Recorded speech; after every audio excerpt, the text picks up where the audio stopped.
19 दिसंबर 2023।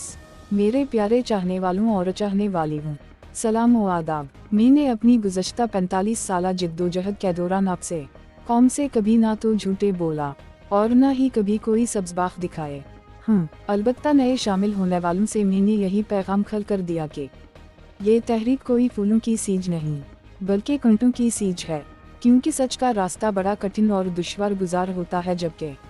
आसान रास्ता खुदगर्ज ज़ाती मफादात के हसूल और ज़रफ़ व ज़मीर का सौदा करके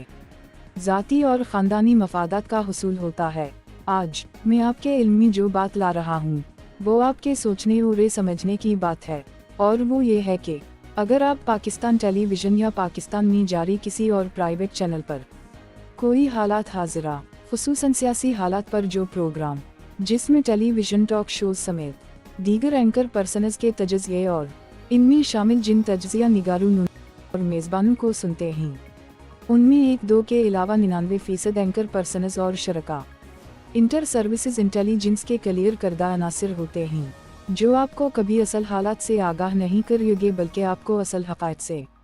बिल्कुल अलहदा सिमत ले जाएंगे, और जब आप उनकी बताई हुई बातों और तज्ज़ियों के मुताबिक वही फैसला कर बैठेंगे तो आपको बाद में पछतावा होगा, लेकिन फिर आप कुछ नहीं कर सकते।